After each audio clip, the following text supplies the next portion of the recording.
You look at the New York City skyline and it just seems like this beautiful, chaotic mess, right? But what if I told you it's not random at all? Not even a little bit. In fact, every single building is like a chapter in a huge story of ambition, crisis, and some seriously brilliant problem solving. Okay, let's get into it. The whole story of New York architecture, really, it all boils down to this one question. You've got this tiny little island, Manhattan, but the dreams people wanted to build on it were just infinite. So what do? Sounds simple, right? Well, it wasn't. Before the city could reach for the clouds, it first had to figure out how to solve its problems right down on the ground. So, let's start at the beginning. Part 1. We're winding the clock back to the 19th century. The city's population is absolutely exploding, and it's all spreading north. This is the time that really defined the look and feel of New York's most famous neighborhoods. This timeline right here, you can literally see the building blocks of the modern city falling into place. You've got St. Paul's Chapel, the oldest building still standing, setting that early classical tone. Then boom, the brownstone craze hits and suddenly whole neighborhoods get their signature look.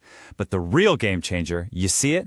1857, the passenger elevator. That one invention is the key that will unlock everything we think of when we picture New York today. And this just shows you the city's social divide, written right there in stone and brick. For the well-off, you have the brownstone. That high stoop wasn't just for looks. It was designed to literally lift you up above the mud and filth of the streets. And for the poor, the tenement. That dumbbell shape was actually required by law to create an air shaft. But in reality, those shafts often just became dark, garbage-filled tunnels. You had two completely different New Yorks living side by side on the exact same block. At the same time, another revolution was quietly happening in places like Soho. Cast iron. Seriously, think of it like architectural Legos. Parts were made in a factory and then assembled on site, which was way faster than building with stone. But the real breakthrough was the strength of the iron. It let you have these huge windows, flooding factories and warehouses with light, and, you guessed it, paving the way for the modern loft apartment. Okay, part 2. The elevator's here, Gilded Age money is flowing into the city, and the race for the sky is officially on. This is where New York's ambition starts to take physical form. But this created a massive new problem, which meant the city needed a whole new set of rules. And this is the icon of that early ambition, the Woolworth Building. They called it the Cathedral of Commerce, and it was. It was this neo-Gothic masterpiece, proving that a skyscraper could be more than just a tall box. It could be art.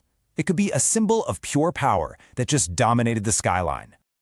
So why do so many old New York skyscrapers kind of look like wedding cakes? It's a great question, and the answer is surprisingly simple. It wasn't just a style choice. It was the law. You see, buildings like the Woolworth were incredible, but they also cast these gigantic shadows, turning the streets below into dark, sunless canyons.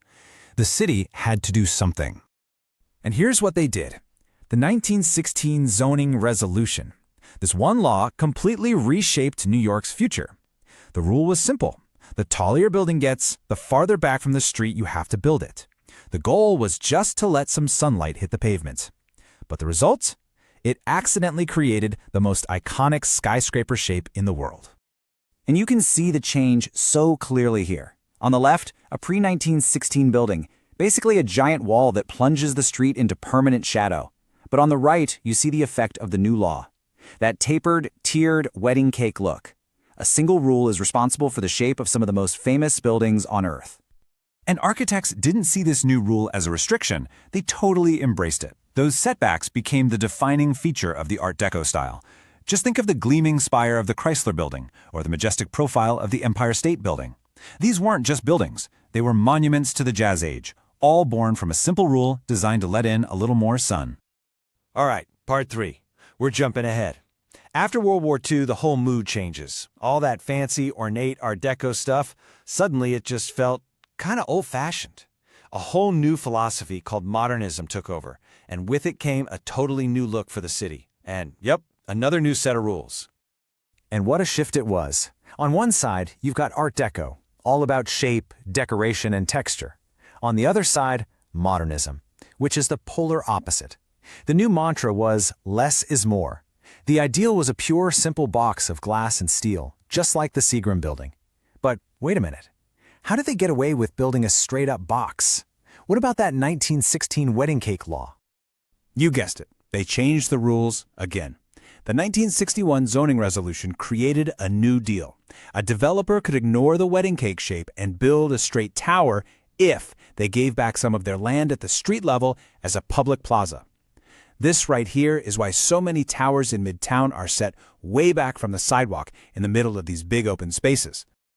So, after a few decades of nothing but glass boxes, architects started to get, well, bored.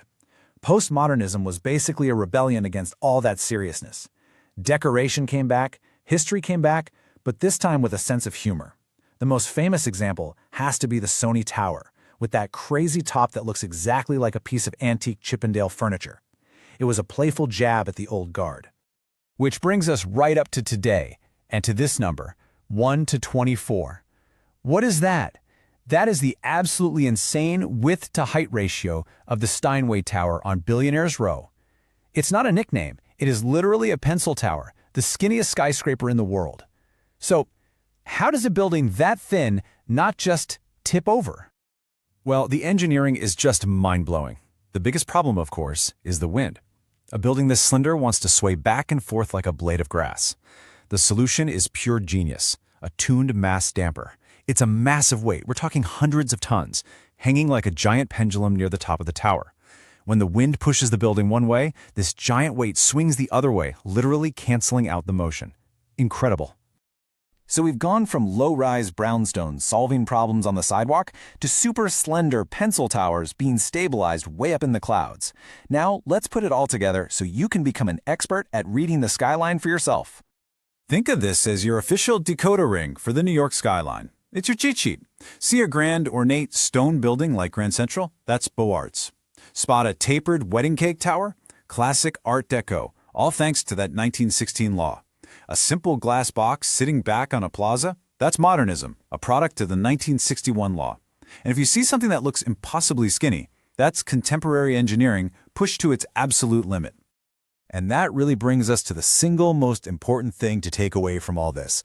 Every architectural style you see wasn't just about looking a certain way. It was an answer. It was a solution to a problem. How do we stay out of the street muck? Build a high stoop. How do we get more sunlight downtown? Make the building step back. How do we keep a needle-thin tower from swaying? Hang a giant pendulum inside it. So you see, the skyline isn't just a random collection of buildings at all. It's a physical timeline. It's a story written in stone and steel and glass about a city that is constantly solving problems and constantly reaching higher. So the next time you're in New York and you look up, what chapter are you going to read?